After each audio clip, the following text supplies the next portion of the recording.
Géré pour le maître. Jusqu'à ce qu'il vienne. Une étude sous la direction de Édouard Red est présentée dans L'aventure dans la parole avec Henrietta, et Ronnie. avec la contribution musicale de Robert G. Nous sommes heureux de vous trouver et de vous souhaiter la bienvenue en vous accueillant sur votre chaîne pour une nouvelle semaine. Soyez bénis par Dieu dans les séquences qui seront proposées encore cette semaine. Nous vous invitons à marquer votre appréciation en cliquant sur le pouce et en vous abonnant pour recevoir les notifications, en laissant des commentaires sur ce que vous avez compris et en partageant le lien au maximum avec vos parents, vos amis, vos collègues. Nous avons commencé le nouveau thème de ce trimestre avec la série 1, Membres de la famille de Dieu. Et nous avons poursuivi avec la série numéro 2, Les alliances de Dieu avec nous. Puis la série numéro 3, Le contrat de la dîme. Et la série numéro 4, Des offrandes pour Jésus. Aujourd'hui commence la série 5, du 28 janvier 2023 au 3 février 2023, et qui a pour thème Faire face à la dette.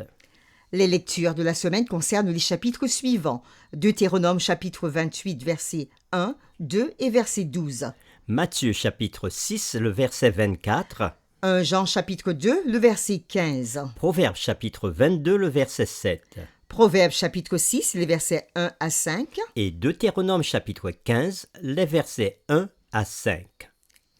Le texte à mémoriser de cette semaine, que nous vous invitons à dire avec nous, se trouve dans Proverbe chapitre 22, le verset 7.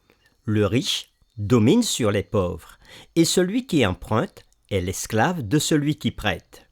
Nous vous invitons à le redire avec nous, Proverbe chapitre 22, verset 7. Le riche domine sur les pauvres, et celui qui emprunte est l'esclave de celui qui prête. Toute cette semaine, nous parlerons de la dette. L'une des définitions de la dette est le fait de vivre aujourd'hui de ce que vous espérez gagner à l'avenir. Aujourd'hui, la dette semble être un mode de vie, mais elle ne devrait pas être la norme pour les chrétiens. La Bible décourage l'endettement. Dans les Écritures, il y a au moins 26 références à la dette, et toutes sont négatives. Elles ne disent pas qu'emprunter de l'argent est un péché, mais elles parlent des conséquences souvent néfastes de ce fait. Une définition de la dette du dictionnaire dit « C'est une somme d'argent que l'on doit à quelqu'un à qui l'on a emprunté. » On peut souvent dire « rembourser ses dettes » ou encore ça peut être une obligation morale, fait de se sentir lié à quelqu'un, à un groupe, par un devoir. On peut dire à ce moment-là « j'ai une dette de reconnaissance envers lui ». En considérant les obligations financières, l'apôtre Paul conseillait, dans Romains chapitre 13, les versets 7 et 8, « Rendez à tous ce qui leur est dû, l'impôt à qui vous devez l'impôt, le tribut à qui vous devez le tribut, la crainte à qui vous devez la crainte, l'honneur à qui vous devez l'honneur.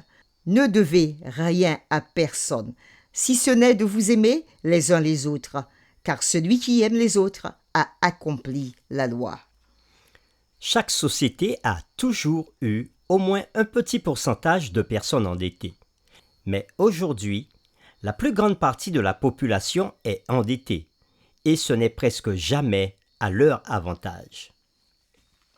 Les réflexions de cette semaine nous emmèneront à passer en revue ce que la Bible dit sur la dette. Nous examinerons les raisons de la dette et la façon d'y faire face. Vous n'avez peut-être pas de dette, mais vous pouvez partager cette précieuse information avec votre famille et vos amis qui pourraient en bénéficier. Et la question qui sera derrière toutes les réflexions de cette semaine est la suivante. Pourquoi la dette est-elle presque un fléau international à tous les niveaux, niveau personnel, niveau institutionnel et niveau gouvernemental? C'est avec les séquences suivantes que nous le ferons. Le dimanche 29 janvier, nous parlerons les problèmes d'endettement. Le lundi 30 janvier, suivre les conseils de Dieu. Le mardi 31 janvier, Comment sortir de la dette? Le mercredi 1er février, caution et combine d'enrichissement rapide. Le jeudi 2 février, délai et conditions d'emprunt. Et le vendredi 3 février, comme d'habitude, nous ferons le résumé de la semaine et nous aurons des réflexions avancées sur le sujet. Pour terminer, nous vous invitons à prier avec nous. Seigneur, merci pour cette nouvelle semaine d'études qui commence. Tu nous permets d'avancer par rapport à la gestion de la vie. Et alors que nous avons parlé dans les semaines précédentes de la dîme et des offrandes, tu nous permets de commencer l'étude à propos des dettes. Comme nous l'avons dit, c'est un fléau mondial qui touche toutes les couches de la société et même les institutions. Mais Seigneur, nous voulons étudier ce thème à travers ta parole et en tirer des leçons pour notre vie pratique. Nous prions pour que tu nous accompagnes et que tu diriges notre semaine d'études. Nous t'avons prié au nom de Jésus. Amen.